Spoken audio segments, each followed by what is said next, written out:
Hare Krishna Dharma Pranam Maharaj. Hare Krishna Maharaj. Hare Krishna Maharaj, please accept humble obeisances. Hare Krishna.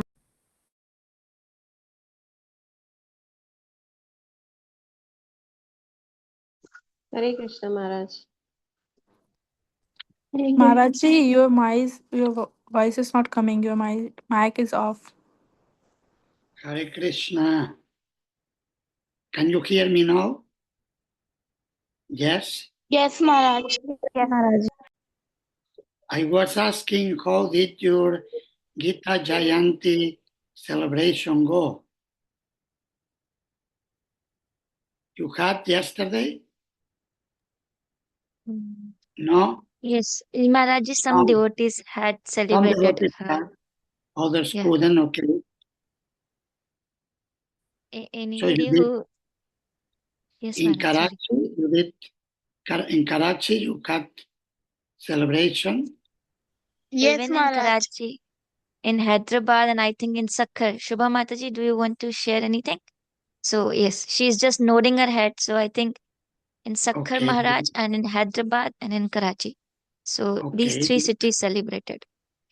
very good. Very good. Okay, so we will start. This week we have chapter 9 today and tomorrow. So I'm going to share the screen.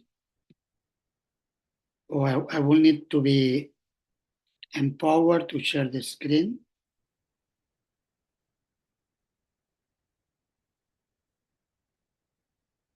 Okay, good. Thank you. And we can do as we were doing the previous days. We will start with Mangala Charana, and you can read the translations according to, as you like to read, you can do so. Om Jnanatirmirandhasya Yananjana Shalakaya Chakshurum Militam Jena Tasmai Shri Gurave Namaha Shri Chaitanya Manobishtam Stapitam Jena Bhutale Swayam Rupa Kadamahyam Dadati Svapadantikam. Translation, who likes to read? Yes, Kashish. Hare Krishna. I was born in the darkest ignorance, and my spiritual master opened my eyes with the torch of knowledge. I offer my respectful obeisances unto him. When will Srila Rupa Goswami Prabhupada, who has established within this material world the mission to fulfill the desire of Lord Chaitanya, give me shelter under his lotus feet? Thank you. Vandeham Shri Guru Shri Yuta Padakamalam Shri Gurun Vaishnavamscha Shri Rupam Sagrajatam Sahagana Raghunatam Vitam Tam Sajivam Satvaitam Savadhutam Parijana Sahitam Krishna Chaitanya Devam Shri Radha Krishna Padan Sahagana Lalita Shri Vishakambitamscha. Kishori. I offer my respectful obeisances unto the lotus feet of my spiritual master and unto the feet of all Vaishnavas. I offer my respectful obeisances unto the lotus feet of Sri Rup Goswami, along with his elder brother Sanatan Goswami, as well as Radhunath Das and Radhunath Bhatt, Gopal Bhatt and Srila Jeev Goswami. I offer my respectful obeisances to Lord Krishna Chaitanya and Lord Nityananda, along with Advaita Acharya Dadadhar, Srivas and other associates. I offer my respectful obeisances to Srimati Radharani and Shri Krishna, along with the associates Shri Lalita and Vishatha. Thank you. He Krishna Karuna Sindho Dinabandho Jagatpate, Gopesha Gopika Kanta, Radha Kanta Namostute.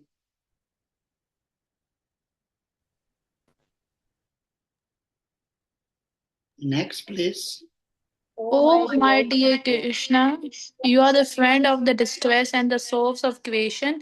You are the master of the gopis and the lover of Radharani. I offer my respectful obeisances unto you. Thank you. Tapta Kanchana Gaurangi, Radhe Vrindavaneshwari, Vrishabhanusuti Devi, Pranamami Haripriye. I offer my respectful I offer my respect to Radharani. Whole bodily complexion is like molten gold, and who is the queen of Vrindavana. You are the daughter of the king Vrishabhanu, and you are very dear to Krishna. Thank you. Vanchakalpa tarupyascha, kripa sindupya eva cha, patitanam pavanepyo, vaishnavepyo namo namaka. Hitika, you wanted to read, I think. I offer my respectful obeisances unto all the Vaishnava devotee of the Lord. They can fulfill all the desires of everyone, just like desired trees, and they are full of compassion for all the fallen souls. Thank you. Shri Krishna Chaitanya Prabhu Nityananda, Shri Advaita Gadadhara, Shri Vasadi Gaura Bhakta Vrinda. There was also one devotee who raised her hand. Please go ahead. I saw you only one moment, and please go ahead and read. I That offer my was Rani. obeisances. That was Rani.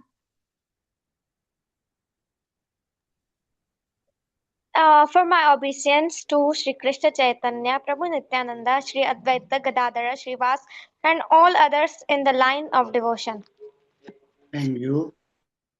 Hare Krishna, Krishna Krishna, Hare Hare, Hare Rama, Rama Rama, Hare Hare. So today we're starting with chapter 9, entitled The Most Confidential Knowledge. It's a very beautiful and very important chapter. Before we move into this chapter, let's check. 1 second, I'll move this. Let's check a little review about chapter 8.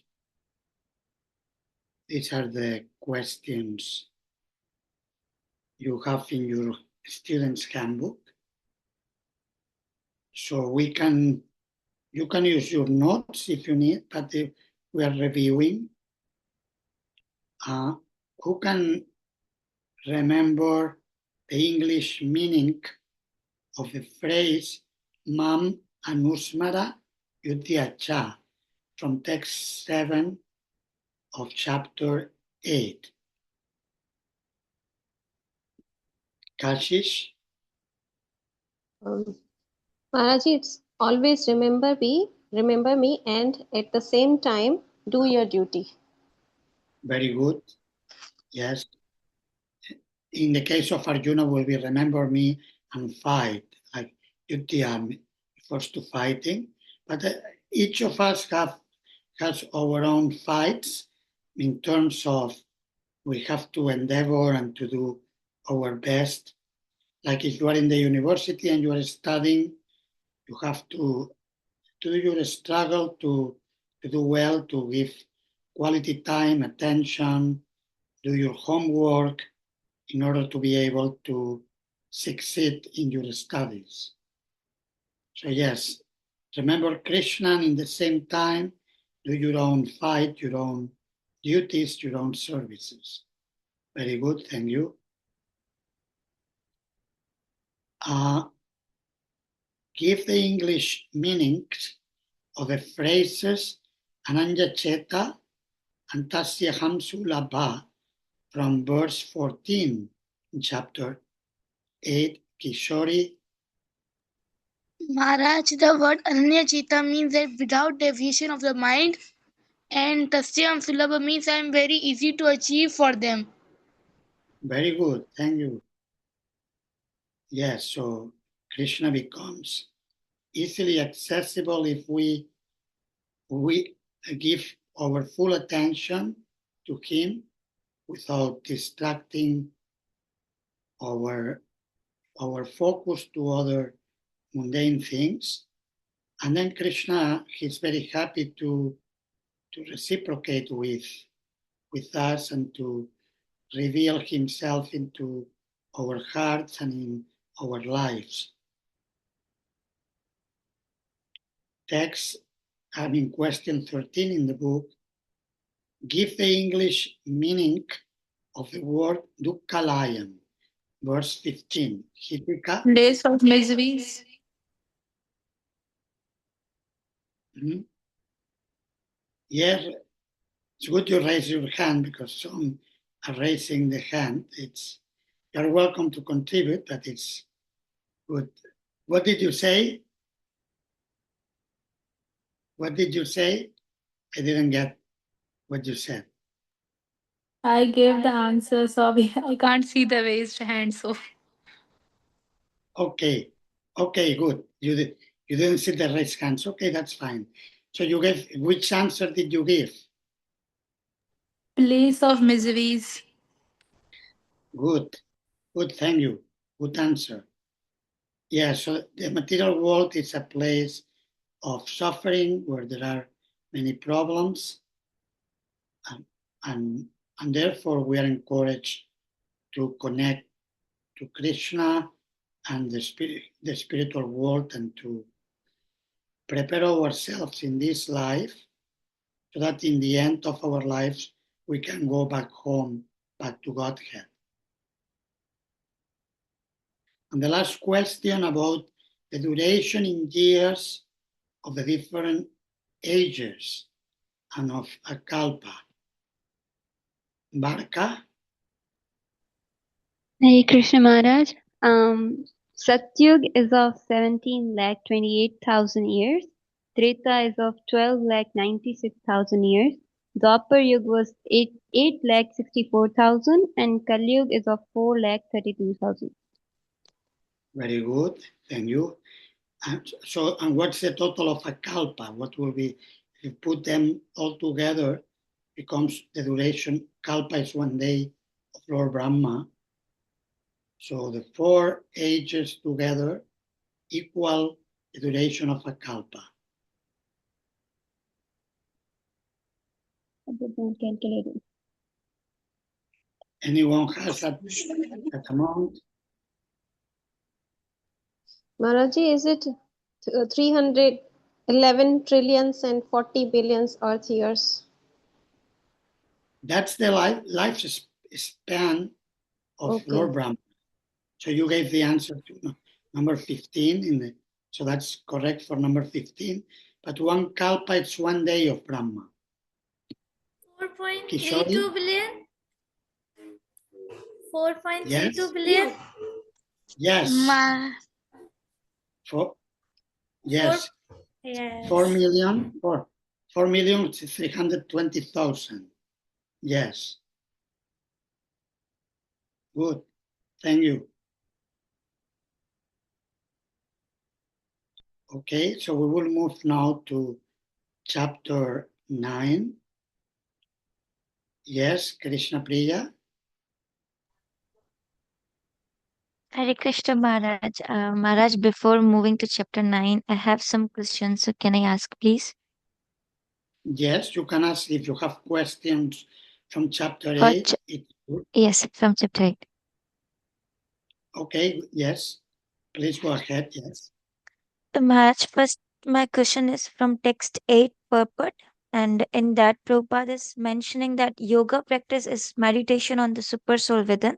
Similarly, by chanting Hare Krishna, one fixes his mind always on the Supreme Lord. The mind is fickle, and therefore it is necessary to engage the mind by force to think of Krishna.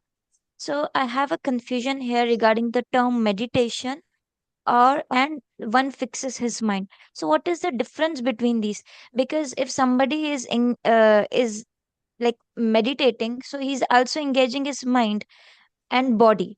And then Prabhupada continues by saying that chanting Hare Krishna, one fixes his mind, and one has to do that, otherwise mind is fickle. So already somebody is doing yoga and somebody is doing meditation, so they are trying to engage his mind. But then why we are saying that chanting uh, is like we usually say the term that mantra meditation. So can we say that chanting is also a meditation, but here in the purport it seems like it is these both terms are different. So can you please elaborate it, Maharaj? Which number of purport was this? It's text 8 purport, text 8 purport, yes. Page 8. 369. Yes, Maharaj. Okay, one second. Text 8. Chapter 8, text 8. Yes, I'm searching it.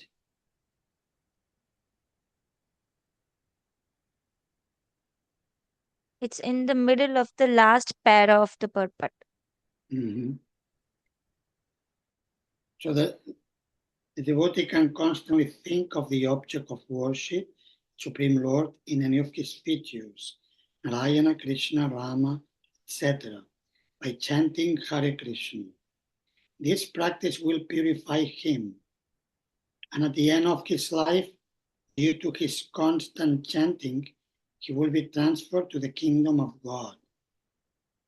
Yoga practices meditation on the super soul within. Similarly, by chanting Hare Krishna, one fixes his mind always on the Supreme Lord.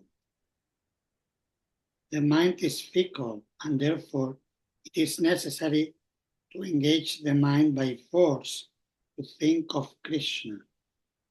One example often given is that of the caterpillar that thinks of becoming a butterfly and so is transformed into a butterfly in the same life.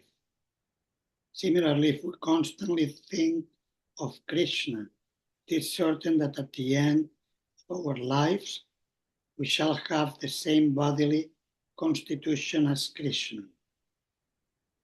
Yes, the practice of meditation is performed in for those followers by those followers of Ashtanga Yoga, and the ideal meditation focuses on the Paramatma within the heart, in the region of the heart.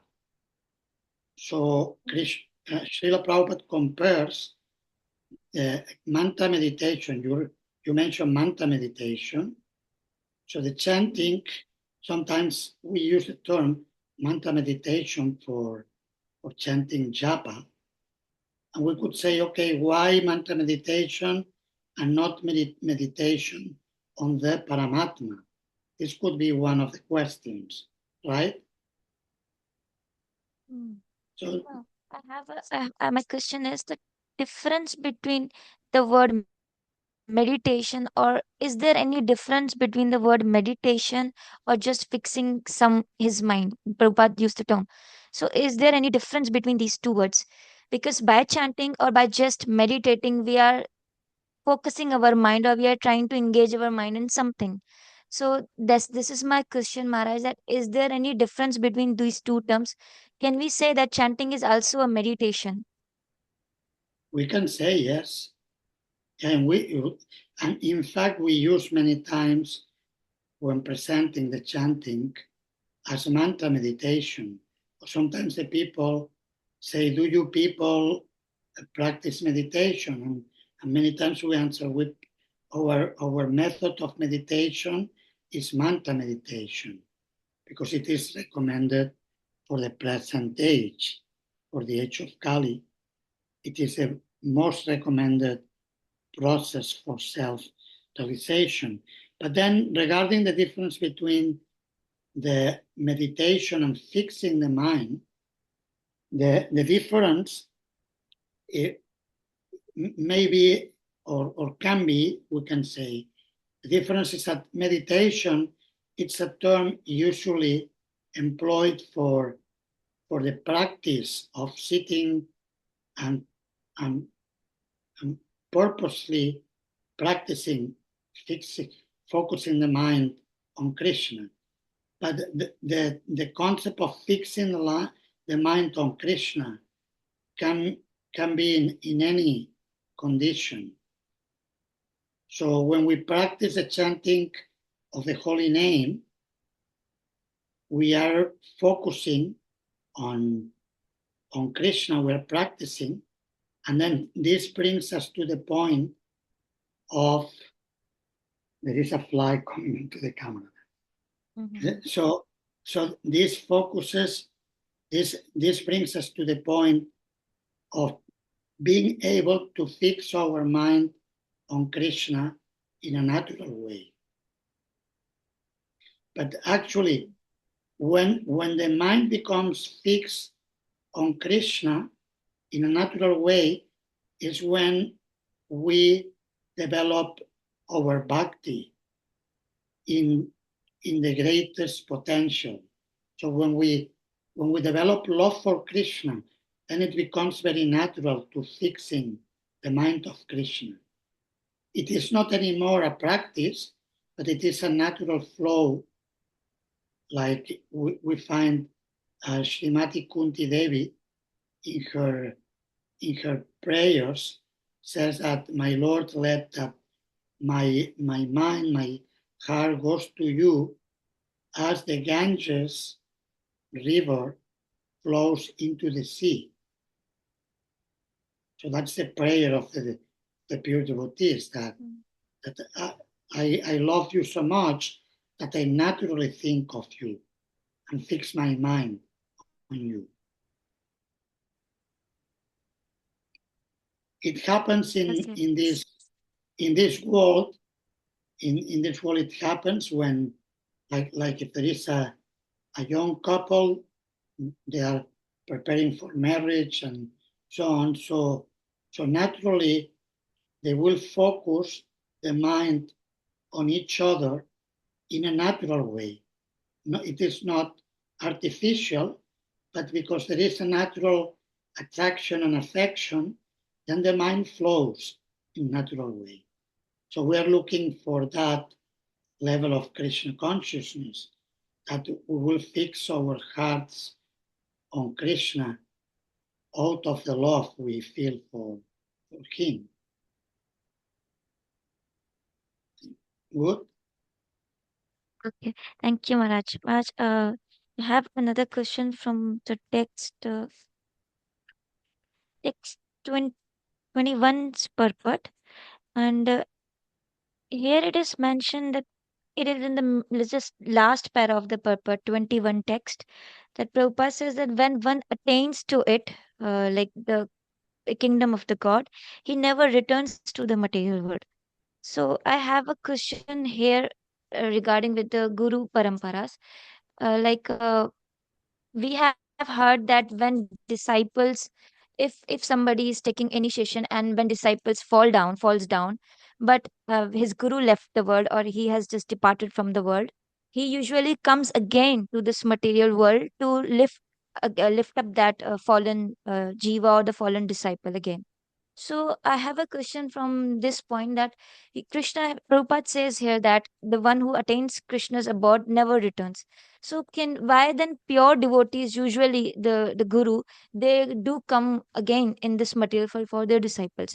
So after even going back to home, back to Godhead, still we are having that our free will to come back again in this material world. Yes, I mean, this will be considered and will not be considered in the category of coming back, like a conditioned soul comes back. Like the verse is stating, they don't come back, but the main point is that they don't fall down again to material consciousness. But if a pure devotee, by Krishna's will or by compassion, comes back to rescue conditioned souls, actually in their consciousness, they are in the spiritual world.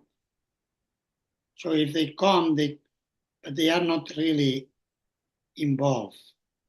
It is like, say, for instance, if sometimes in the prison houses, sometimes some people like teachers or psychologists or professionals may go there to do some work to help the prisoners.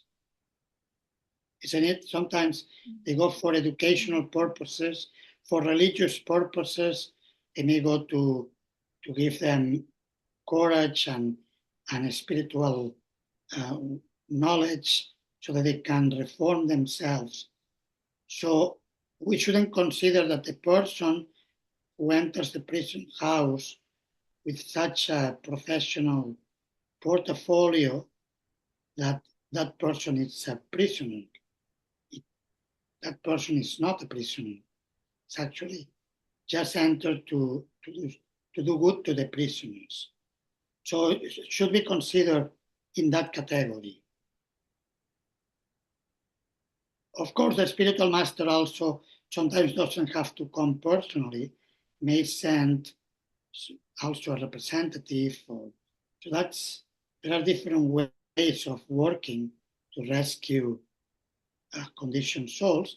But it's true that we hear that the spiritual master, out of compassion, may come back to rescue the lost disciples. But that's like the professionals going to educate the prisoners. Thank you, Maharaj. The next, Maharaj, should I continue other questions? That's With okay. other questions? That's okay. Yeah. You have. Thank you. That's good. We're studying, so it's good to ask questions. Thank you, Maharaj. So, Maharaj, now next question is from text 22. And here Prabhupada's mentioned the Brahma Samhita also confirms that although the Lord is always in the supreme abode Golok Vrindavan, he is all pervading. So that everything is going on nicely. So I have a question regarding, even I don't remember the purport which I was reading for the Vrindavan here in the material world, and which is the replica of the spiritual kingdom. So I want to know, like, is there any difference between the essence of the Vrindavan here, which is a replica of spiritual world, and here Prabhupada's mentioned that Supreme Lord lives in the spiritual abode, supreme abode. And we have, like, I have heard the terms a lot that Krishna never leaves Vrindavan. So even Krishna is living, never leaves the Vrindavan material world, and Krishna is living in the abode, supreme abode. Then if there is, like, if the question which I asked, there is any difference in there in the essence, and if this there is some kind of if difference in the essence, then why is the difference? If Krishna is living in material world also and in the supreme abode, then why is the difference between the essence of Vrindavan, the material world, which is the replica of the spiritual world? Yes, the Bauma Vrindavan, or the Vrindavan on earth, Bauma means on earth, it's a replica of the eternal Vrindavan in the spiritual world. And in that sense, also the manifestation of Vrindavan in this world, it's eternal because it's a replica of the original Vrindavan. But we can also be compared like an embassy. So the embassy, it's part of the country that is representing, even if located in another territory. Technically, it is considered like if there is an attack to an embassy, it is considered that one has attacked the country that the embassy is representing.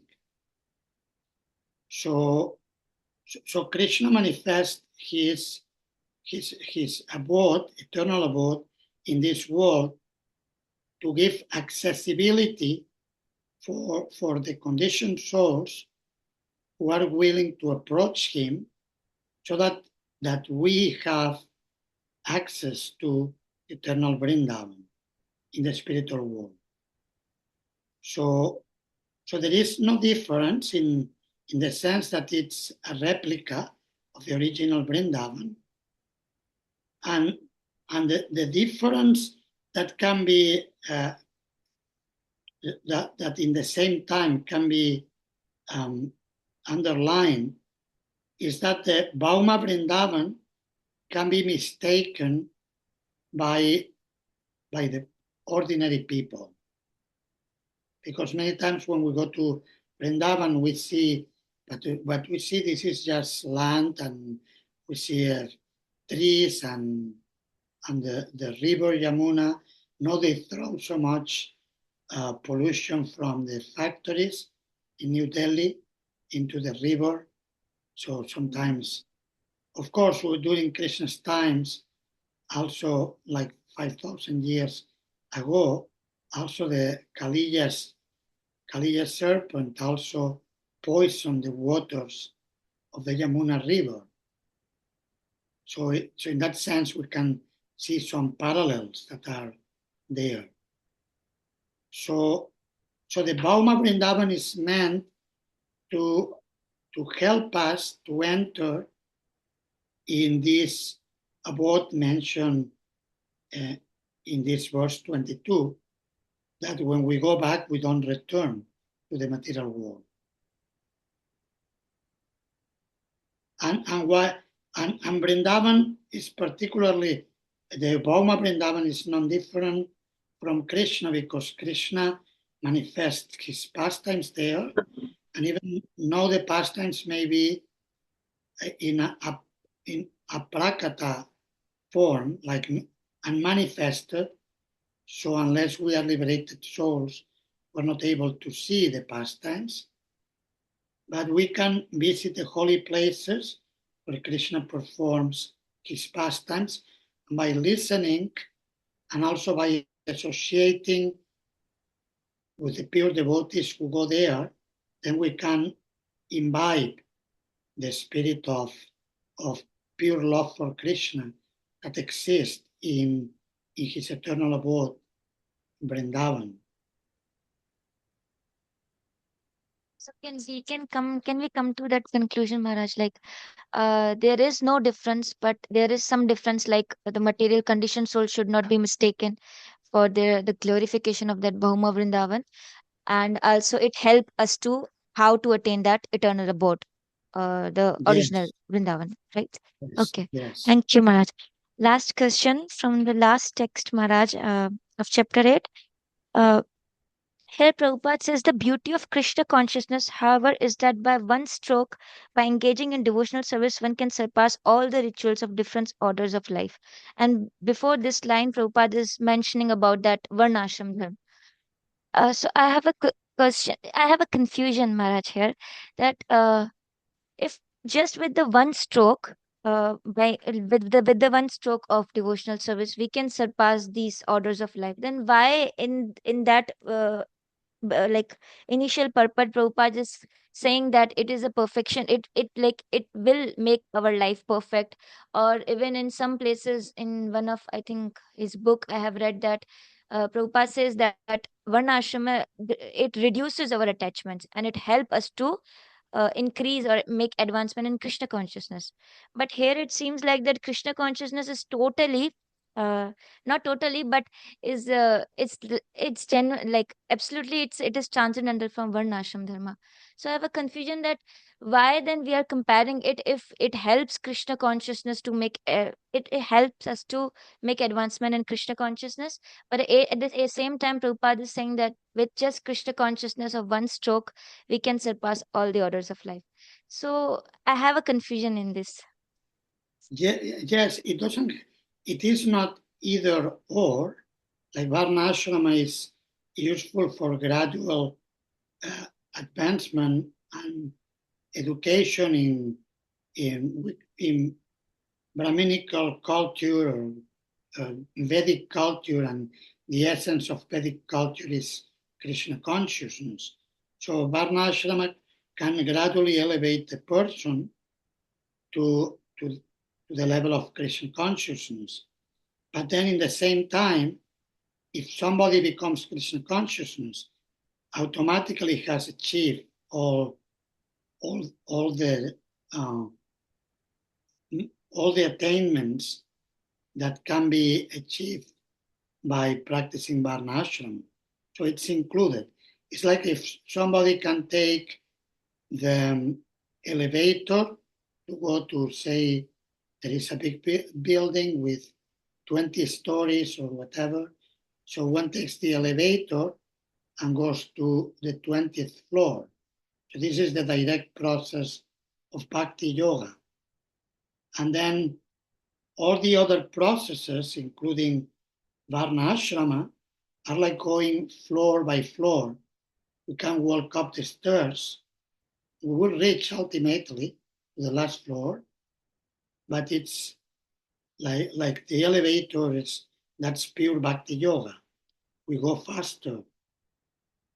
But that doesn't exclude we can say, okay, yeah, but I take the elevator, then I don't have to walk up the stairs. Okay, but you are going up to the last floor. So ultimately, we also, mm, by developing Krishna consciousness, we develop also knowledge, culture, education. All these things naturally will be included when somebody advances in Krishna consciousness.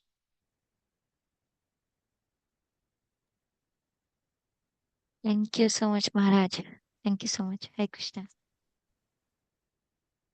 Anyone else wants to ask any questions from chapter 8?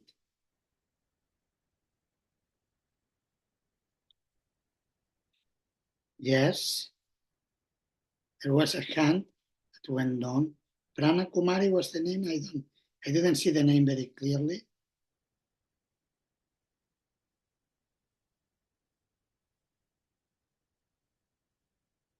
No questions? No, okay, that's fine. So chapter 9, the most confidential knowledge. As we were saying in the beginning, a very important chapter. And perhaps we can start by reading verse number 1 and the purport, then we will look into the overview. But this verse is very good because it puts into context the chapter. Who likes to read Sanskrit translation on purport?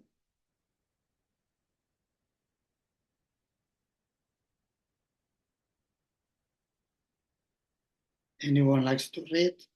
Mehak? Verbally Sanskrit or translation? The three, Sanskrit translation and purport.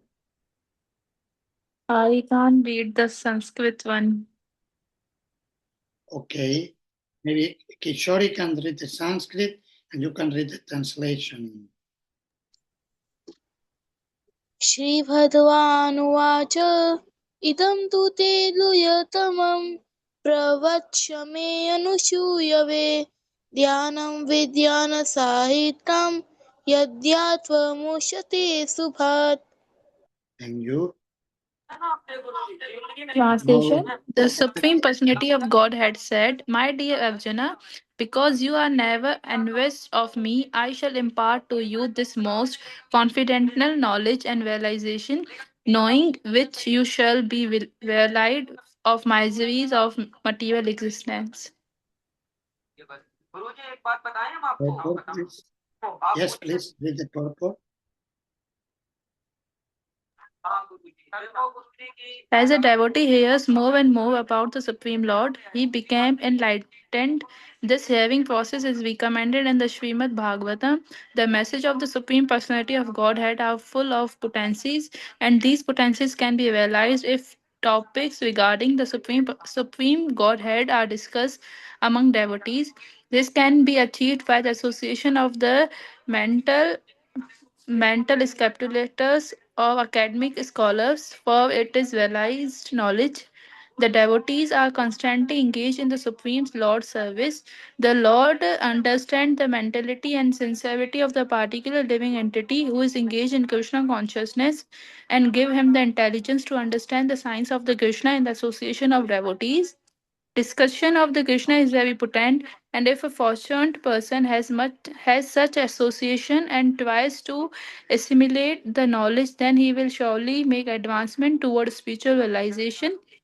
Lord Krishna, in the order to encourage Arjuna to higher and higher elevation in his potent service, describe in the ninth chapter matters more confident than any he has already disclosed. The very beginning of Bhagavad Gita, the first chapter, is more or less an introduction of the rest of the book, and in the second and third chapter, the spiritual knowledge described is called confident. Topic discussed in the seventh and eighth chapter are especially related to the devotional service, and because they are bring enlightenment in Krishna consciousness, they are called more confident. But the matters which are described in the ninth chapter deal with unalloyed pure devotion. Therefore, this is called the most confidential. One who is situated in the most confidential knowledge of the Krishna is naturally transcendental. He therefore has no material panges, although he is in material world. In the Vasta Amrita Sindhu, it is stated that although one who has sincere desire to render loving service to the Supreme Lord is situated in the conditional state of the material existence, he is to be considered liberated. Similarly, we shall find in the Bhagavad Gita 10th chapter that anyone who is engaged in this way is a liberated person. Now, the first verse has specific significance. The word idam jnanam, this knowledge, refers to pure devotional service, which consists of 9 different activities: hearing, chanting, remembering, serving, worshipping, praying, obeying, maintaining friendship, and surrendering everything. By the practice of these 9 elements of the devotion service, one is elevated to spiritual consciousness, Krishna consciousness. When one's heart is thus cleared of the material contamination, one can understand this science of Krishna. Similar to understand that a living entity is not a material is not sufficient. That may be the beginning of the spiritual realization. But one should recognize the difference between activities of the body and the spiritual activities of one who understands that he is not the body. In the seventh chapter, we have already discussed the opulence potency of Supreme Personality of the Godhead, his different energies, the inferior and superior natures, all this material manifestation. Now in chapter 9, the glories of the Lord will be delineated. The Sanskrit word Anushuvev in this verse is also very significant. Generally, the commenters, even if they are highly scholarly, all are envious of Krishna, the Supreme Personality of Godhead. Even the most erudite scholar write on Bhagavad Gita very inaccurately because they are envious of Krishna. Their commentaries are useless. The commentaries given by the devotee of the Lord are bona fide. No one can explain the Bhagavad Gita or give perfect knowledge of Krishna if he is envious. One who criticizes the character of Krishna without knowing him is a fool. So, such commentaries would be carefully avoided. For one who understands that Krishna is the supreme personality of the Godhead, the pure and transcendental personality, these chapters will be beneficial. Thank you. So you see, this is a very important purport in which Srila Prabhupada puts chapter 9 into context. Like there are different degrees of the transcendental knowledge taught in Bhagavad Gita. So Prabhupada says chapters 2 and 3 are giving us confidential knowledge. Then chapters, because this is knowledge about the difference between matter and spirit, and also how to act within the material world. We find this in chapters 2 and 3. Then in chapters 7 and 8, the knowledge is more confidential, because in these chapters, personal knowledge of Krishna and Bhakti is being revealed. And now in chapter 9, the emphasis is given as the most confidential knowledge, because it goes deeper into Krishna's personality and Krishna's mercy, and how Krishna relates to his devotees, and also how the pure devotees approach Krishna. So in that sense, this chapter 9 is particularly important. So let's now look at the summary of the chapter by sections. The chapter is composed of 34 verses. Today we intend to read and discuss from the first 19 verses. So here there are three main themes in today's section. So the first three verses describe the qualifications and disqualifications to learn about Krishna. And Srila Prabhupada has underlined the first word, one of the words of the verse number 1, anasuyave. Anasuyave means free from envy. So in order to be able to learn, even in the material world, if we are going to learn something from a teacher, even in ordinary dealings, like if you go to the medical school, the teacher is showing you how to all the theoretical and the practical aspects of the medical science. If a student is envious of the teacher, it will become very difficult for such a student to learn from that teacher. Isn't it? It's like that. So even in ordinary dealings, that's the case, that one should be free from envy. What to speak of learning the transcendental subject matter? It becomes naturally more difficult, and therefore to be free from envy is a very important qualification a devotee should have in order to succeed in the devotional service. Also, in the second verse, sometimes the second verse has given name to the chapter. Raja Vidya is the Sanskrit term used, which means the king of knowledge. So this chapter reveals the king of knowledge, which means the best knowledge. A king is empowered, is in charge. So this knowledge of pure devotional service is the king of knowledge. It is the most secret. Rajavidya Rajaguhyam Pavitram Idam Uttamam. It is the purest revelation. Pratyaksha Dharmyam. And it gives direct perception of the eternal self by self-realization, and therefore it is the perfection of dharma, the perfection of religion. So this is revealed in the first three verses. In verse number 3, the disqualifications are particularly mentioned.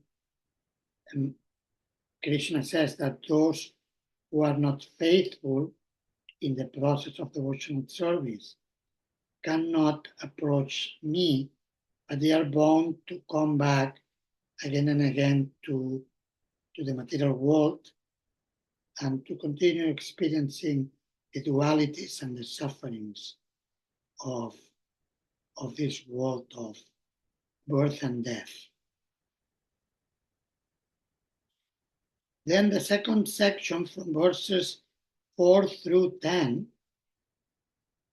Krishna describes his inconceivable nature, how he can do things that ordinarily are contradictory.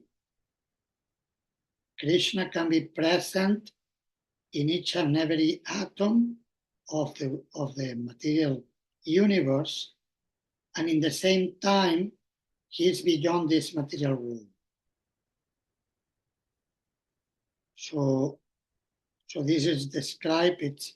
The verses sometimes can be difficult to understand with the material mind, because the material minds are limited by time and space.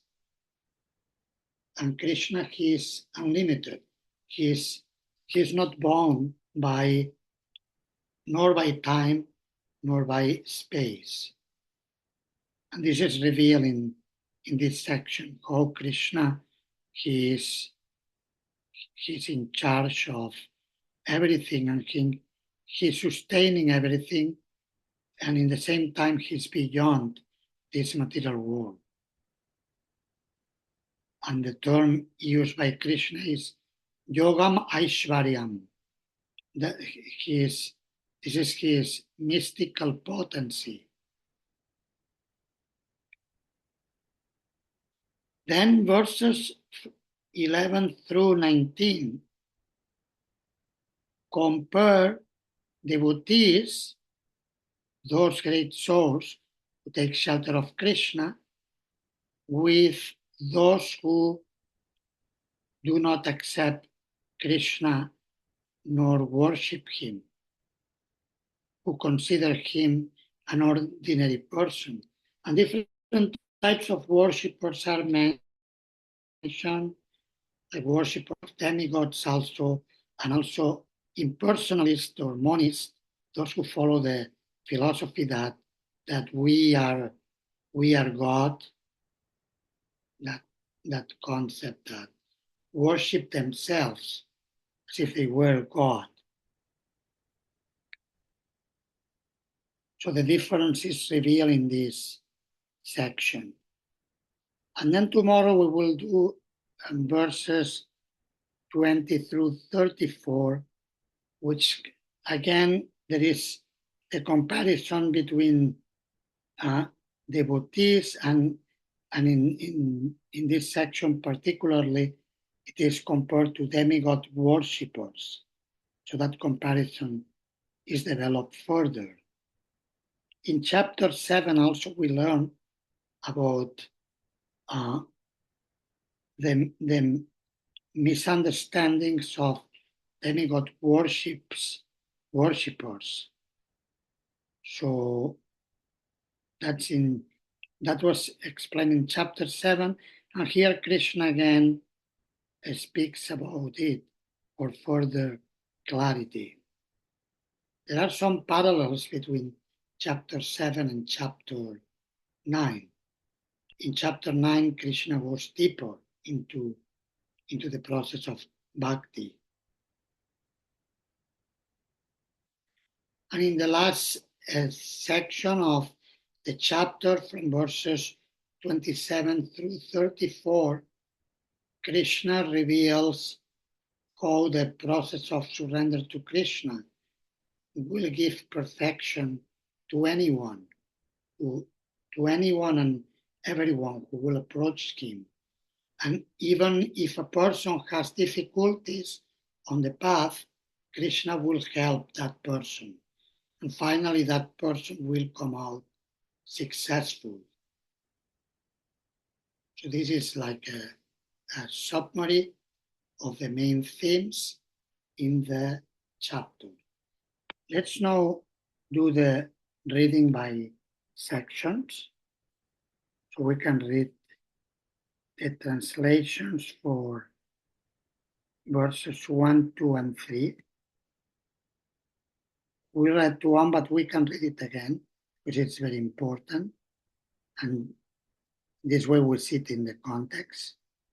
Who likes to read these 3 verses? May I, Prabhuji? Yes, please. Text 1. The Supreme Personality of Godhead said, My dear Arjuna, because you are never envious of me, I shall impart to you this important confidential knowledge and realization, knowing which you shall be relieved of the miseries of material existence. Text 2. This knowledge is the king of education, the most secret of all secrets. It is the purest knowledge, and because it gives direct perceptions of the self by realization, it is the perfection of religion, it is everlasting, and it is joyfully performed. Text 3. Those who are not faithful in this devotional service cannot attend me. O conqueror of enemies, therefore they return to the path of birth and death in this material world. Thank you.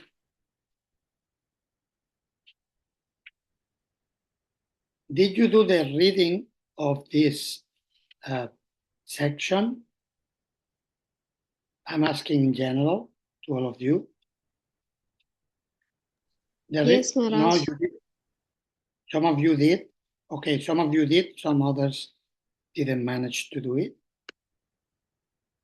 The reason I'm asking, in case you have any specific questions about the teachings of Srila Prabhupada in the purpose, because Srila Prabhupada is very clear in his purpose, how he presents this process of the king of knowledge, Rajavidya. Prabhupada calls it the king of education. So true knowledge is not theoretical. True education produces transformation. It is not informational, but it is transformation. There is a change in the hearts of the person, and highest values are attained by those who receive such education.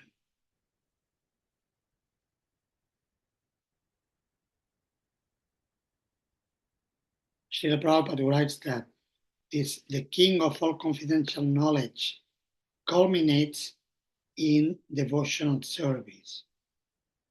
So a person who becomes educated becomes a cultured personality, a lady or a gentleman who is able to behave properly, and then this culminates into pure love for Krishna and surrender devotional service unto Krishna.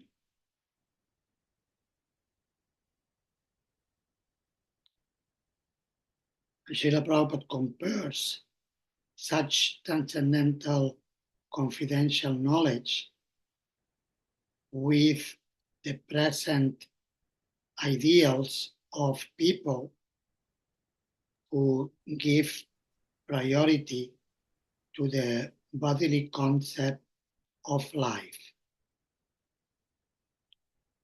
So generally in this world, people are taught to be identified with the body and to give priority to the needs of the body, but we put aside the needs of the eternal soul.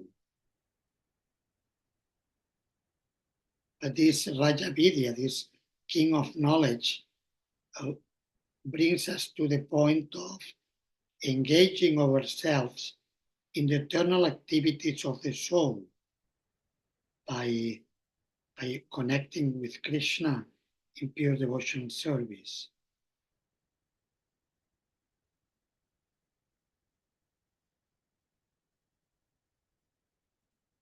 Srila Prabhupada also speaks about of karmic reactions that take place in this material world, and how the activities of devotional service bring one beyond the material activities that entangled us to enjoy and suffer in matter, in mixed with matter.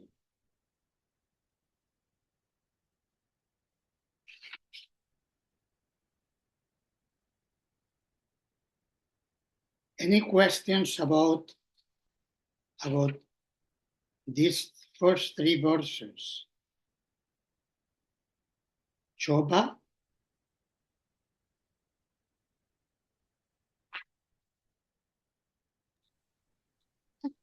Hare Krishna Maharaji, Pranam.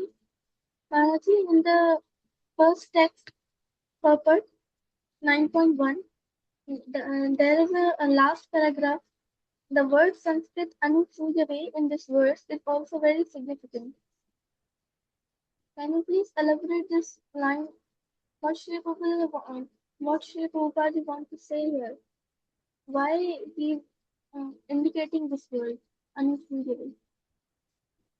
Yeah, Anasuyave means free from envy. So Krishna is telling Arjuna, because you are never envious of me, I'm going to reveal you this most confidential knowledge. So, and Prabhupada in the last paragraphs mentions that there are many commentators of Bhagavad Gita, but their commentaries are not good because they commented with envy towards Krishna. In the Bhagavad Gita, Krishna affirms that we should surrender unto Him, we should think always of Him, focus on Him. But then some commentators, they try to twist Krishna's words and they invent different things. Like they say, no, it is not to Krishna that you must think of, you shouldn't think of Krishna, you should think of whatever is inside Krishna, which is a speculation because there is no difference between the inside and the outside of Krishna. Krishna is situated in pure transcendental goodness. But some commentators, because they are envious, they don't want to surrender to Krishna. And then they say, oh, why should I surrender to anybody? I am God. So they try to become Krishna, to become God. Is this answering the question? Yes, Maharaj. Thank you, Maharaj. Okay, Kashish. Maharaji, I want to ask about the karmic reaction. I mean, when we see or think about the reaction, sometimes like mind is very difficult to control. So, by intentionally or unintentionally, we are committing some sins, maybe we can say. So, should we have fear of God, or we should love God? Like the reactions, if we are thinking that in this society there are so many things which is happening very bad, so sometimes mind is very disturbed to like what will be the reaction of anything. So sometimes we have fear of God. So what's that? Yeah, Srila Bhaktivinoda Thakur, in one of his books entitled Sri Chaitanya Shikshamrita, where he has explained very nicely Sri Chaitanya Mahaprabhu's teachings, has written that there are three ways of approaching God. One can approach God by fear, one can approach God out of duty, and one can approach God due to love. So each level is higher than the other. To approach God by fear is better than not approaching God at all. At least there is sometimes it is like if you have done maybe in your studies, sometimes you are asked to do some public presentation, public speaking. And when we speak in public, we may feel fearful. Experts in communication say that one of the things that people fear the most is to do a public lecture, public presentation, isn't it? Sometimes there is we have some fear. Yes, Maharaj, it happens. So, but that fear, some also experts in communication say that some fear can be healthy in that it shows respect for your public. So when there is some fear, of course you can say, yeah, but fear comes from the false ego that what they will think of you or will it come out well or not, and so on. But also on a positive note, it is said that such fear indicates also respect for, for the public. So similarly, when someone approaches God out of fear, it shows there is some respect and some acknowledgement of God. Like some atheistic, they say, no, there is no God, I don't care, I do anything. That's much worse than those who sincerely approach God out of fear. But of course, the process of Krishna consciousness goes beyond that. And Sri Prabhupada didn't teach us to approach God, approach Krishna out of fear, but he shows how Krishna is. He's very loving, and he really loves everyone, and especially his devotees. So in that regard, it is much better to approach Krishna out of love. Before we come to that level, we may approach Krishna out of duty. That we understand, okay, Krishna, I'm coming from Krishna. Krishna is giving me everything, so I'll follow my duty to connect with Krishna. And then when the duty matures, then it becomes love. And we have the Vaidhi sadhana bhakti, the practice, regulated practice of devotional service, which gradually brings us to the platform of love for Krishna. Is that answering the question? Yes, Maharaj, thank you. But like the state of mind is not the constant same, like it's continuous. Sometimes it's fear, sometimes we feel love for Krishna very much, like, so it's different. Okay, but I got my answer. Thank you. Yes, it's natural that as we are learning about devotional service, that there will be ups and downs. That's natural. So it's some fluctuation is there. And as we become more advanced, then we will become more steady. And the fluctuations will be less. But some changes, it's natural. Mehak? Hare Krishna Maharaj, Maharaj. Here in text 3 state that in the last peva, faith in Krishna is also divided into three stages, named as first class attachment, second class, and third class. That what is the difference between them? Yes. 1 second. This is in the purport to text 3, right? Yeah, last paragraph. Okay. End of the last.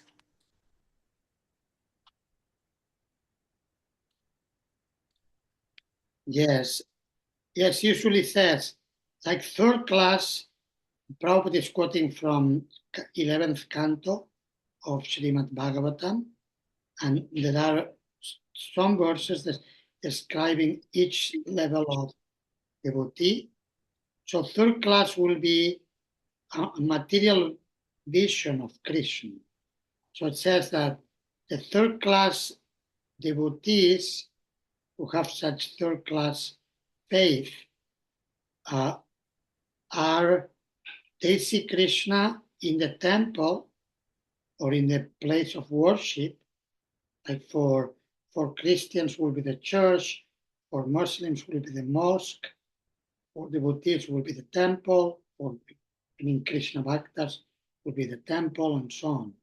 So they see Krishna in the temple, but they don't know how to relate properly with others. They don't see Krishna in the heart of others. So this will be third class. The person doesn't know how to have proper relationships with other devotees or with non-devotees as well.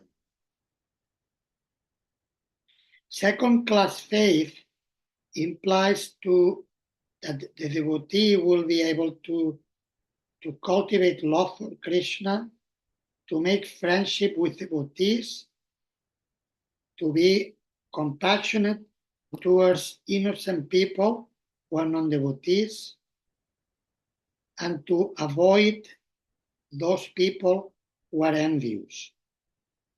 So this will be the second class devotee referred to, which is very much connected to the faith and the attachment. It is well connected to one aspect with the other. And then the first class will see Krishna in every living being, within the heart of every living being, and in every situation. The pure devotee will see Krishna in everyone and in everything. So these are different degrees of faith, attachment, and transcendental Krishna conscious realizations. Is that okay? Good.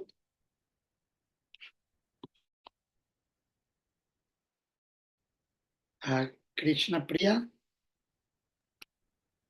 Hare Krishna Maharaj. Maharaj, I have a question from purport 1, text 9, text 1, purport chapter 9. I want to know the term maintaining friendship in 9 different activities of pure devotional service. So, being the eternally servant of Krishna, like our identity is that we are Krishna's eternal servant, and we are that maintain friendship. So, I'm not understanding it. How can we maintain friendship with the Lord if we are already?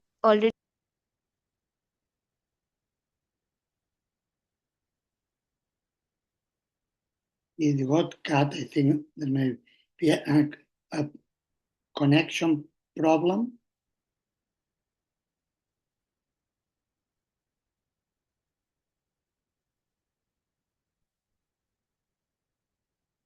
I think she disappeared, right?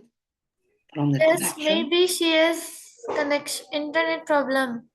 You can answer her question. She will see the recordings. Hare Krishna Yeah, Maharaj. I can Oh, wait she when she come back. comes. Okay, she's back. She's back. Okay. Sorry, Maharaj. Yeah, I have a question that being an eternal servant of Krishna, how can we maintain friendship with the Lord? Isn't it difficult for me, for a practicing devotee?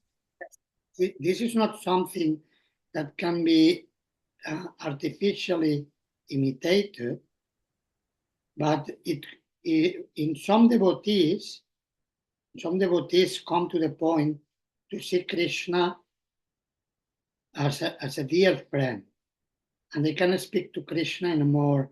That doesn't mean there will be disrespect, but they can speak to Krishna in a more natural way, not only in a reverential mood, but also like acknowledging Krishna as my friend, and having intense love for Krishna and speaking to Krishna when there is a problem, talking to him, like one will speak to a friend when one has a problem.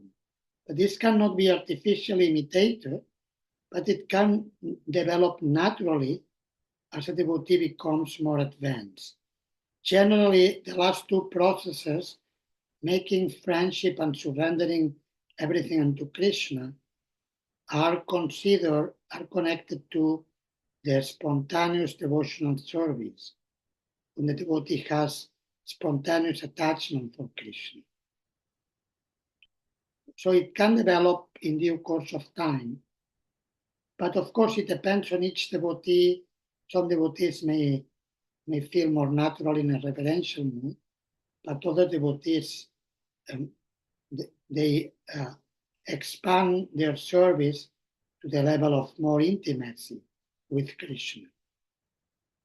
And it is possible, and Krishna likes it. Krishna likes when likes like the love showed by the gopis in Vrindavan or by his cohort friends.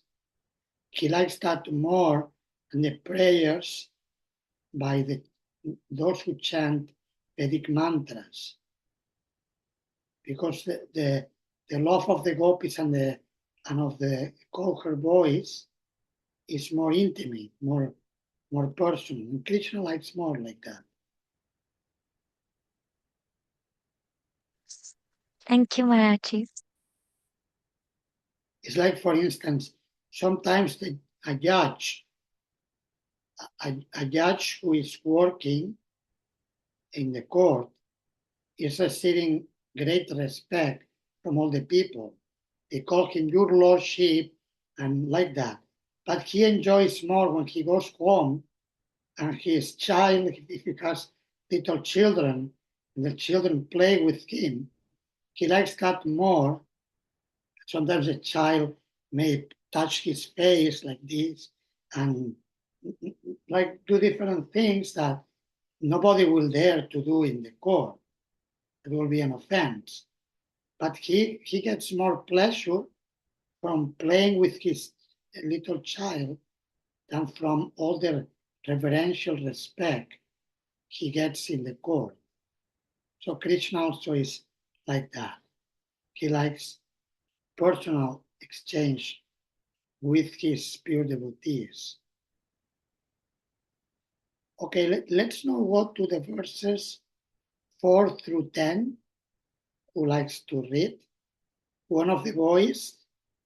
Do you have any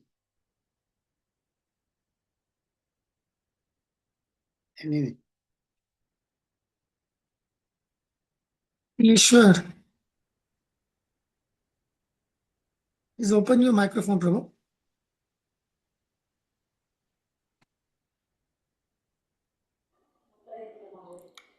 महाराज में पढ़ आए Yes, please. Text number 4. By me, in my unmanifested form, this entire universe is pervaded. All beings are in me, but I am not in them. Text number 5. And yet everything that is created does not rest in me. Behold my mystic opulence, although I am the maintainer of all living entities, and although I am everywhere, I am not a part of this cosmic manifestation.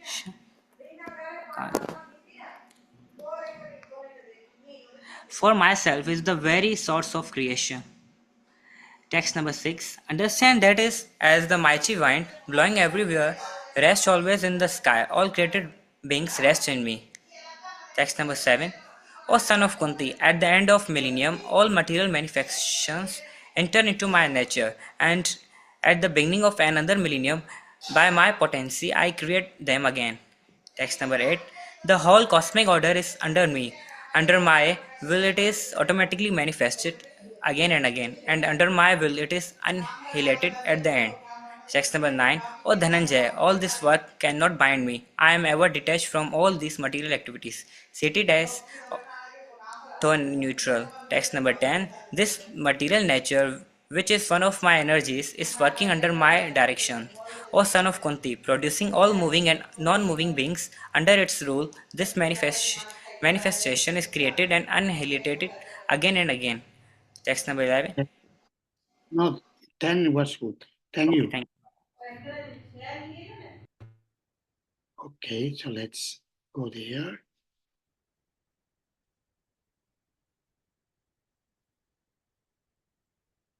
Yes, so here we find in Krishna speaks about his Yogam Aishwaram, his inconceivable mystic opulence or mystic power, and like I am inside the universe, and in the same time I am an outside.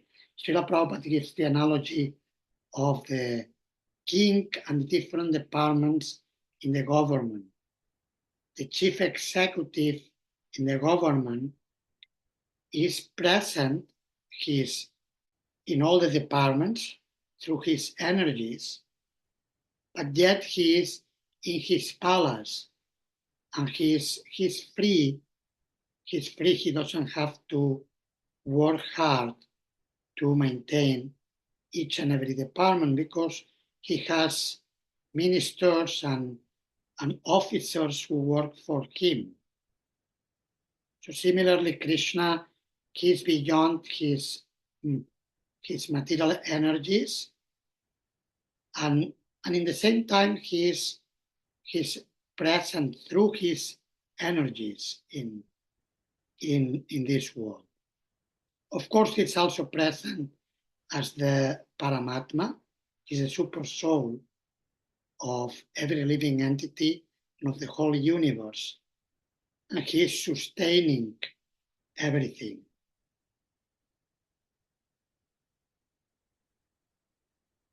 Then in the next verses, from verses 5 to 10, we find that Krishna explains how everything works on his order, whatever, like Krishna says, Mayadhyakshena prakriti shuyate sacharacharam. Like this material world is functioning under my supervision, and Krishna only with his glance makes everything work.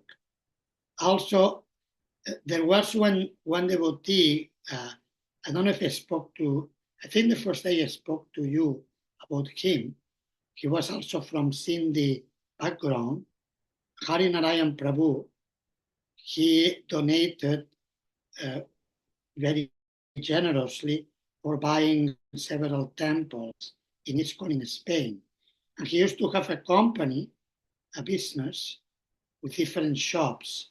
He was selling electronics articles to people in all over Spain, especially in South Spain and North Africa. He will be also connected to Morocco and will bring some articles and sell them in Spain and so on. And he told me once, because I told him when he was getting old, he was going sometimes to the business. I said, but you have your people, why you go there? You don't need to go. And he told me, the eye, that's a Spanish saying. I don't know if you have one in English. They say, the eye of the boss makes the horse fat. You have that statement?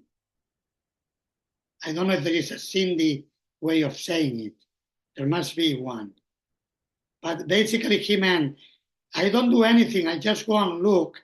And when I look, with my supervision, everything is happening.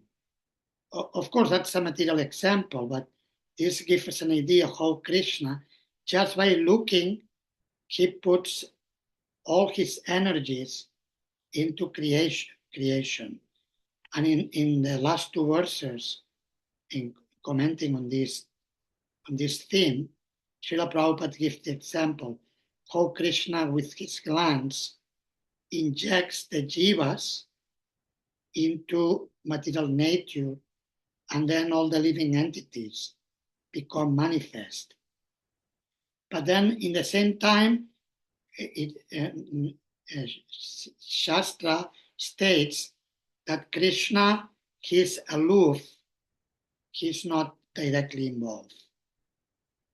So, and the analogy of like the smell of a flower, the connection of Krishna with his energies in this world is very subtle, like the connection of someone smelling a flower.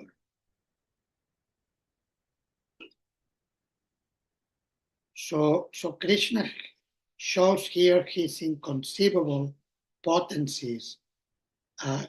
Sri Chaitanya Mahaprabhu, as taught by the Goswamis of Vrindavan, explained the theology of Achintya Veda, Abheda Tattva. How Krishna is inconceivably different and in the same time non-different from his energies. And this is Krishna. He's infinite. Infinite, it means he can do anything. He can solve any contradictions. Then another analogy used in this section is how the wind is moving with great strength, but the wind is always contained within the sky. So Krishna is like the sky. We all living entities are in this world moving back and forth, up and down, but we are within Krishna. Krishna is independent, we are depending on him. We need that space Krishna very mercifully is giving us to do whatever we want to do. Of course, Krishna, in the same time, he is inviting us to go back to him, and this comes later in the chapter. Krishna encourages us to come closer to him through pure bhakti, pure devotion service. In the same time, in this world, Krishna is neutral. He is detached. He's known as Atmarama, which means self-satisfied. He doesn't need anything from anyone. He's totally detached. Any questions on these verses? Those of you who did the read, who are on time with the reading, if you have any questions, you are welcome to ask them, or you can also ask about what we just explained.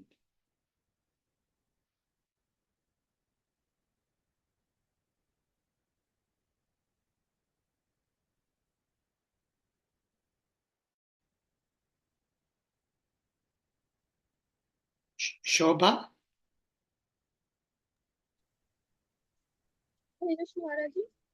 Maharaji, in text number 4, purport, in the first paragraph, Lord Sri Krishna's name, fame, pastimes, etc. cannot be understood by material senses. And Srila Prabhupada said that we cannot understand Krishna's name, fame, pastimes by our material senses. Then our mind is also a material sense. Then how can we say why here he is saying like that? Our mind is also considered in material sense, and we are understanding understanding Krishna with our mind.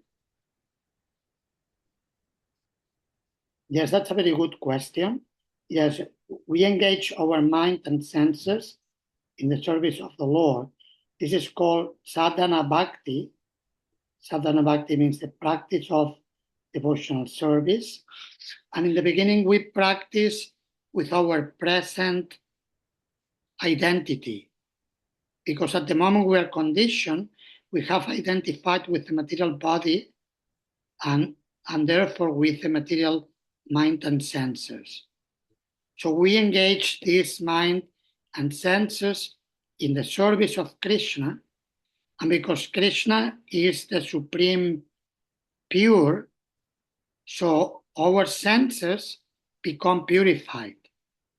And then our material senses are gradually dissolved, and our transcendental senses become awakened. And then we can, in this way, we can gradually come closer to Krishna, and we can approach him and understand him through bhakti, which is our natural state of consciousness.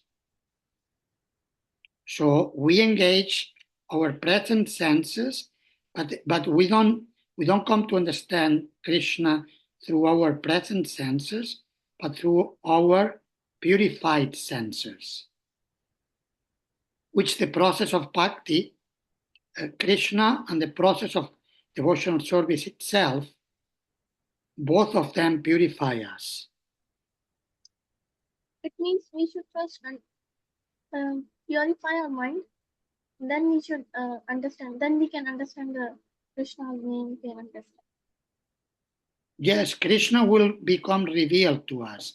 We cannot understand by our own endeavor, but only when Krishna reveals himself by his kindness, his divine mercy to us. But what we can do, we can approach him, we can offer to the best of our ability, we can do our best and offer to Krishna whatever we have. And then Krishna very kindly and naturally reciprocates with the offerings of his sincere devotees. So we can do like His Holiness Sachinandan Swami Maharaj sometimes says, you do your best and Krishna will do the rest. Okay. Mehak? Hare Krishna Maharaj, I have a question that how Krishna is completely unbound from this material nature, or in which way or what way Krishna is untouched and independent of the material world. Yeah, in all respects, he's totally free. He is the source of the material world. He's the source of the material universes and the source of the spiritual universes. We will see this in chapter 10 next week. We will be studying chapter 10, and Krishna says, Aham sarvasya prabhapo matak sarvam pravartate iti matva bhajante imam buddha bhava samamvitaha. Krishna says, I am the source of all material and spiritual worlds. Everything emanates from me. People who are wise, the sages, when they know this perfectly, they surrender unto me and they worship me with all their hearts. So Krishna is independent in all respects. Like, that's the difference between God and the living entities. God is infinite, and we living entities are infinitesimal. God is independent, and we are dependent or interdependent.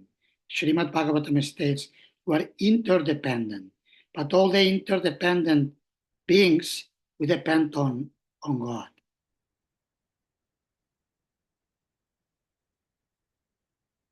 Is this answering? Okay. Any other? Yes. As Krishna is independent from all the things, Krishna is totally free. Then why is always depending on devotees? On devotees' love. Why? How Krishna becomes dependent on his devotees' love? Yeah, that's his choice. That's yeah, that's his choice in Yeah, he naturally he wants to be tied by the love of his devotees. So it's true that sometimes, like, we find there is this Lila. There was the famous poet Jayadev Goswami, who was writing Gita Govinda, a very intimate poetry about Krishna's pastimes. And when he was writing one verse out of inspiration, he wrote that Krishna was putting his head on Srimati Radharani's lotus feet. And at that time, he thought his mind, something came in the middle and said, oh, but how Krishna is supreme, how he can do that? So he had doubts and he left. He took a break from his writing and he went to take a bath in the Ganges River. So when he came back, his wife,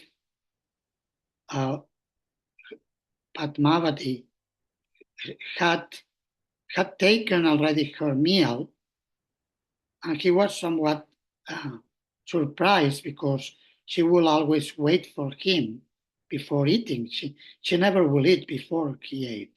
So he was somewhat shocked.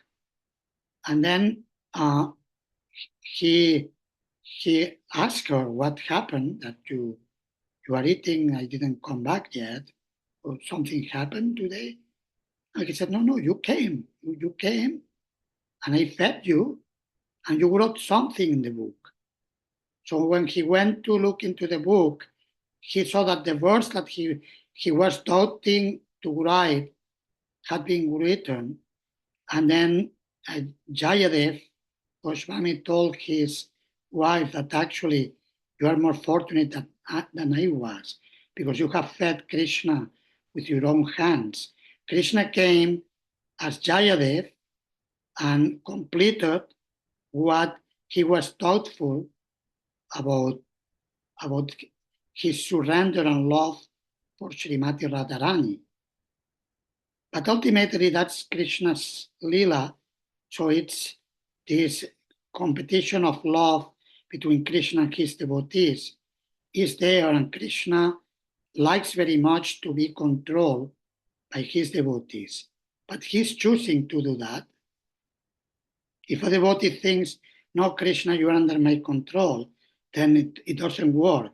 It works when the devotee is fully surrendered to Krishna, then Krishna voluntarily surrenders to the devotee, because he feels attracted by the pure love of the devotees. So, Maharaji, in this case, devotees love more the Krishna or Krishna love more the devotees? Yeah, we could have a debate. It's a competition, never ends. First, sometimes devotees love more Krishna, then Krishna loves more the devotees, then the devotees competing, they go ahead of Krishna, and it goes like that, and that's unlimited. Okay, thank you, Maharaji. Thank you. Any other questions on these verses? Gaitari? Hare Krishna, Tanvat Pranams. As we are part and parcels of Krishna, so how can we be so attached to this material world? But the God Himself is not attached. We are same in quality to Him. So how can we be like that? Too attached to material things. Yeah, good question, very good question. Yes, because we are infinitesimal. The explanation that Srila Prabhupada gives in his purpose, one of the differences between God and the spark of God, the living entities compared in the Vishnu Purana to a spark of God. So we are of the same nature than God, but we are infinitesimal. He's infinite and we are infinitesimal. And because of such minute, we are Anu Atma, minute Atma, there is tendency to be covered by material energy, because material energy is also, as we learned in chapter 7, maybe some of you remember the verse, this material nature is also divine. Daivi esha gunamayi mama maya duratyaya. So then we have a tendency to become involved with material nature. Sometimes the parents tell the children that be careful with whom you associate. Isn't it? I'm sure in Pakistan also you will have, when you go to study, the parents say, be very careful who are your friends, with whom you are associating. That's all over the world. My parents were coming from Christian background. They were telling me the same. Be very careful. So similarly, we have to be careful with whom we associate so that we don't become deviated from devotional service to Krishna.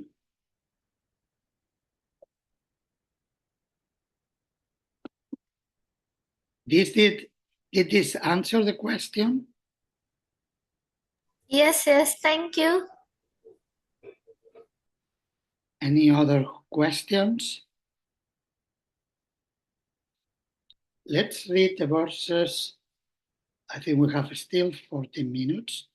So verses 11 through 19.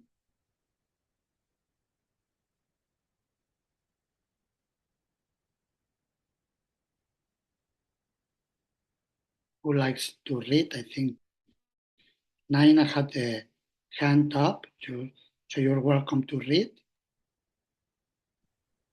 Hare Krishna Prabhuji. Hare Krishna Maharaj. I want to read. Yes, please. Fools deride me when I descend in the human form. They do not know my transcendental nature as the Supreme Lord of all that be. Text 12. Those who are thus bewildered are attracted by demonic and atheistic views. In that deluded condition, their hopes for liberation, their fruitive activities, and their culture of knowledge are all defeated. Text 13.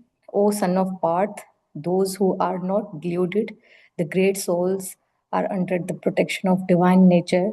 They are fully engaged in devotional service because they know me as the Supreme Personality of Godhead, original and inexhaustible. Text 14. Always chanting my glories, endeavoring with great determination, bowing down before me, these great souls perpetually worship me with devotion. Text 15. Others who engage in sacrifice by the cultivation of knowledge worship the Supreme Lord as the one without a second, as diverse in many and in the universal form. Text 16. But it is I who am the ritual, I the sacrifice, the offering to the ancestors, the healing herb, the transcendental chant, I am the butter and the fire and the offering. Text 17. I am the father of the universe, the mother, the support, and the grandsire. I am the object of knowledge, the purifier, and the syllable Om. I am also the Rig, the Sam, and the Yajurvedas. Text number 18. I am the goal, the sustainer, the master, the witness, the abode, the refugee, and the most dear friend. I am the creation and the annihilation, the basis of everything, the resting place, and the eternal seat. Text number 19. O Arjun, I give heed and send forth the rain. I am immortality and I am also death personified. Both spirit and matter are in me. Thank you. These verses are very important, particularly verses 13 and 14 describe the Mahatmas, and Srila Prabhupada says that the definition of Mahatmas given in this chapter of Bhagavad Gita is that that's for devotees. Sometimes the term Mahatma is used also in other contexts from sacred Shastra for non-devotees who are transcendentalists, yogis or gyanis. For instance, in the Bhagavatam, there is a verse, Mahat Sevam Dwara Mahur Vimuktes, that by associating with the great souls, the doors of liberation become wide open. And in the translation, Srila Prabhupada writes that such Mahatmas can be both devotees and can be impersonalists. But here in chapter 9 of Bhagavad Gita, the most confidential knowledge, Krishna very clearly states that Mahatmas are devotees. They take shelter of his divine energy, Devim Prakriti Mashrita. And his divine energy, in some of Srila Prabhupada's commentaries, in Nectar of Devotion or in Nectar of Instruction, Srila Prabhupada refers to this verse, number 13, saying that divine energy refers to Krishna's internal potency, especially Krishna's pleasure-giving potency, Srimati Radharani. So the devotees are always taking shelter of Krishna's internal potency in pure devotional service. And therefore Krishna reveals to them, because devotees, yes, they're fully engaged in devotional service, so Krishna is revealing more and more to such pure devotees. And text 14 explains how the pure devotees, Satatam Kirtayanto Mam, always are chanting Krishna's names, form, qualities, pastimes of Krishna. And they are naturally, they do their best to serve Krishna, so they are very determined, yatantas diridavrataha. Naturally, without any extreme endeavor, devotees naturally want to serve Krishna, and they do great sacrifices for Krishna because they love Krishna. So, and then Nitya Yukta Upasati, these devotees, they are eternally worshipping me with love and devotion. So these two verses, 13 and 14, are particularly important. Text 14 is in the list of key memory verses for you to learn in Sanskrit. From this chapter also, actually there are many verses from chapter 9. I was looking in the handbook. Number 2, number 4, 14, and then some verses of tomorrow, 25, 26, 27, and 29, which indicates how important this chapter 9 is.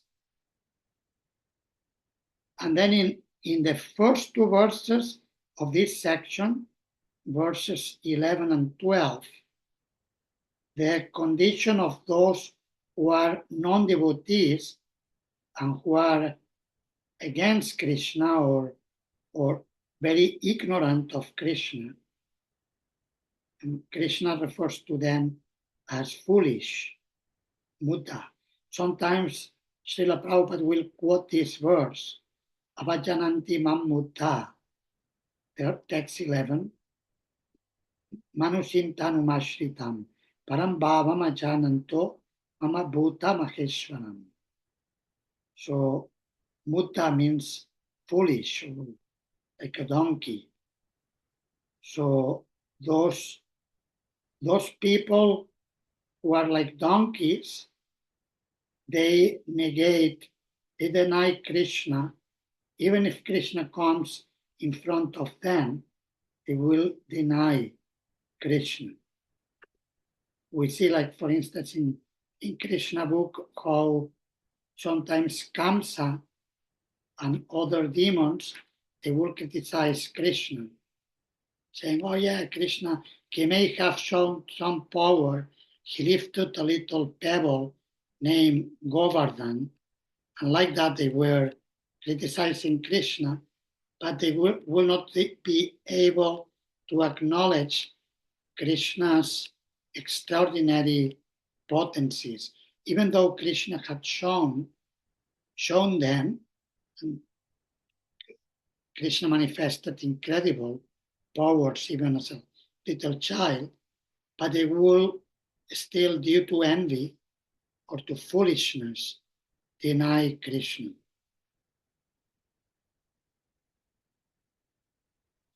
Like Srila Prabhupada will tell the case of one person, this is in regards to envy. There was one person who, in the village, he had become an important judge in the Supreme Court. And there was one man who had gone to school with him in the same school, and he was very envious of this Supreme Court judge. So somebody told him, you know that such and such from our village has become a judge in the Supreme Court. And this fellow was saying, no, that's not possible. That's not possible. How he can do? He was in my class. He cannot do that. That's not possible. So then the person who was telling insisted, yeah, I have seen with my own eyes. I went there and I saw him, and everybody was showing him respect, and he was the president of the Supreme Court. I saw it with my own eyes. And then the fellow, the envious person, said, okay, but for sure, probably he doesn't get the salary. He's doing it out as a voluntary service. So he had to find fault. Because he was envious, he couldn't recognize. So similarly, envious people, they deny Krishna's potencies, even though it is very obvious that there is supreme power over us. We're in this world, we don't want to suffer and we suffer. We don't want to die, we die in this material world. We don't want to get ill, we get ill. There are so many indications that there is higher power, and if there is higher power, there must be someone who is above that power, because power means powerful. There is no power without a person behind that power. If we see electricity and they cut electricity, we will call the company, electrical company, or we will try to approach a person who can solve the problem. We won't expect the power to be restored by itself, but always a person will need to intervene. So similarly, Krishna, he is over all the powers in this world and beyond this world. So that's important. So these two verses, 11 and 12, explain the mindset of people who are inimical to Krishna, or who are ignorant of Krishna, and how such people become bewildered, and how they ultimately are destined to failure. Even if a person becomes very successful materially, in the end, is bound to surrender. When death comes, is bound to surrender. I remember when I was a child, I saw one documentary of a very powerful dictator in Spain. He ruled Spain during 40 years. Franco. I mean, maybe in Pakistan you have not heard about Franco. Did you hear about Francisco Franco? Yes, Francis Franco. So he was very powerful, and he ruled. He was a dictator, very strong person. There are mixed opinions about the people. Some people dislike him greatly. Some people like him because they say when he was here, things were better than they are now. You find the two opinions, but something that called my attention, I was a teenager at the time, was that in the documentary, the personal doctor of Franco very candidly shared his last days trying to help Mr. Franco, and in the end, it happened in the palace where he was living. But an emergency took place, and they had to use a carpet to move his body because they didn't have they didn't have the medical equipment. So he was sharing that, and I was thinking, look, such a powerful person, but his body had to be carried with a carpet that everybody is stepping on. So we see how we are in this world. Of course, in the case of Franco, he was Christian, so he had some religious faith. I don't criticize him, but I just give it as an example of a powerful person who was bound to surrender and to touch the floor. If someone doesn't do it voluntarily, will do it involuntarily.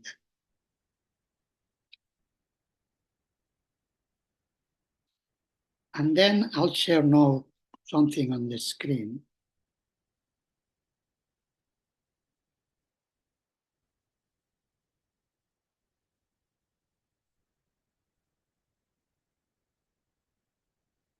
You have this in the book, also in the Student's Handbook, but I took it so that we can look at it more closely. So,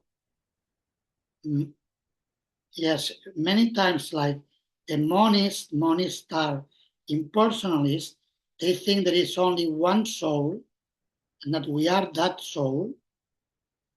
They don't accept that there is individuality.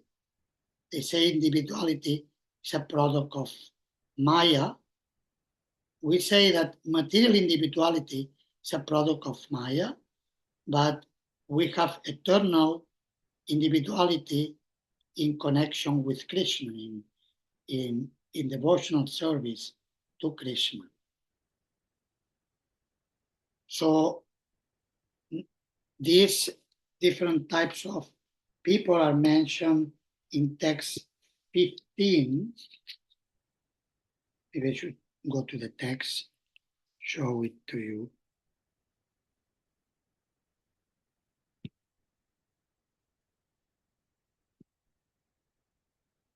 So it's important. That's why Srila Prabhupada says that transcendentalists who follow other processes,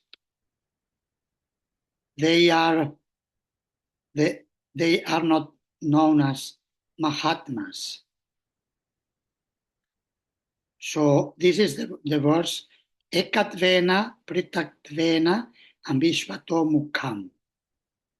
Yeah, I think maybe because it's time to stop, So tomorrow we can start from here and we will look at it more with more time because some of you may have duties to attend now, and I have another class in short time with another group.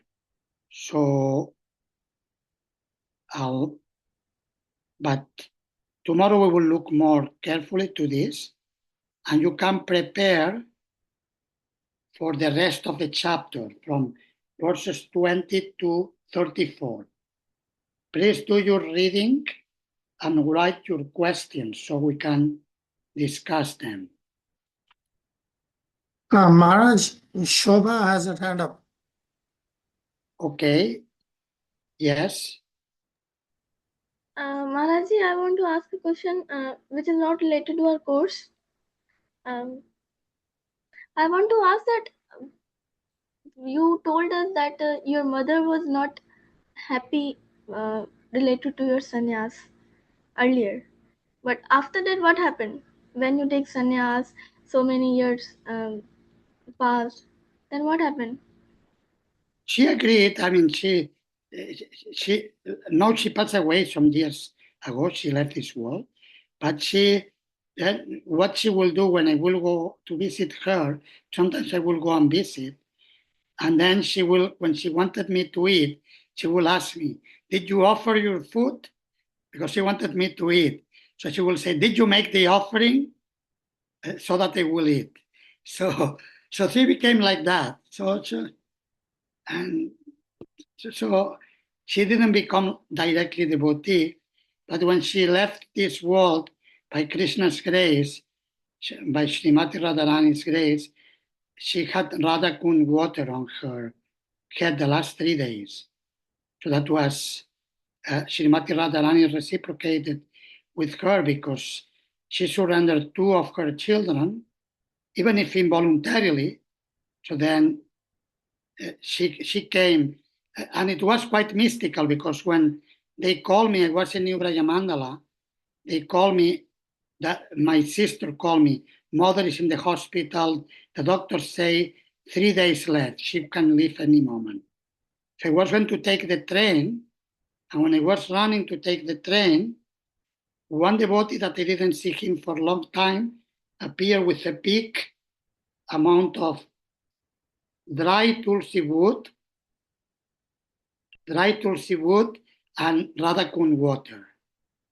So it was quite magical. And then this wood went into her cremation when we put it in, when the body was put to be cremated, went into the cremation, and she had Radhakund water 3 times a day, the last 3 days. Thank you very much. So we end here. Tomorrow we continue. Hare Krishna. Hare Krishna. Hare Krishna, Krishna. Maharaj. Hare Hare Krishna. Krishna, Hare Krishna. thank you, Hare Hare Krishna, Krishna. thank you. हरे कृष्ण महाराज मैंने जानबूझ के बोला था कि अब पूछ, क्योंकि मुझे तो नहीं पता था, पर मुझे इतना पता था कि मैंने किसी भी डिवोटी के साथ मिराकल से कम होते हुए नहीं देखा किसी के भी फैमिली में। मुझे तो नहीं पता बस था कि ऐसा हुआ होगा, मुझे भी नहीं लेकिन पता था, पर मुझे इतना था 25 साल के एक्सपीरियंस के बाद कि एक भी केस ऐसे आज तक मैंने नहीं देखा जिसमें किसी डिवोटी ने जो है अपने अपने अपने आप को जो है सबमिट किया हो भगवान को, और भगवान ने उसके फैमिली की का जो है आखिरी टाइम में जो है ख्याल ना रखो। बल्कि एक का एक भी और सवाल भी था, एक और प्रश्न भी था कि क्या हम जैसे वो सवाल अब महाराज से पूछो ना मुझसे। नहीं, मुझे आपसे पूछना है ना अभी कि देखिए, हमारे जैसे हम तो, हमारे मम्मी पापा नहीं कर रहे डिवोशन, लेकिन उनके बच्चे जैसे करते हैं, तो क्या हाँ, उसका फल मिलता है हमारे मामा पापा को या हमारी पूरी तो फैमिली को? महाराज के एग्जाम्पल से क्या क्या पता लगा? आप क्यों हाँ, इससे तो आप इतने दिल फेंक क्यों हो रहे थे? फिर दिल फेंक रहे थे ऐसे ऐसे कर नहीं, रहे ऐसा नहीं है, मैं समझ रही हूँ कि हाँ ऐसा होता थे। है, बस बट बात खत्म। सही है। आपको आप बात सुनो ना, अभी तो आज ये वाला महाराज से पूछे ना, अभी अगले लगातार 5 आएंगे, उन 5 में से मेरे को पूरा यकीन है एक के भी पेरेंट्स जिंदा नहीं है, क्योंकि वो खुद 70-75 प्लस है। ठीक है ना? तो आप 5 से लगातार एक ही सवाल पूछना, देखते हैं क्या होता है। डन। ठीक है, okay, thank you, Thank you, Hare Krishna. Maharaj. Hare Krishna. Hare Hare Krishna Prabhu ji. Krishna. Thank Hare you, thank you. मैं कृष्णा। महाराज नहीं हूँ। हरे कृष्णा, हरे कृष्ण प्रभु जी। हरे कृष्णा।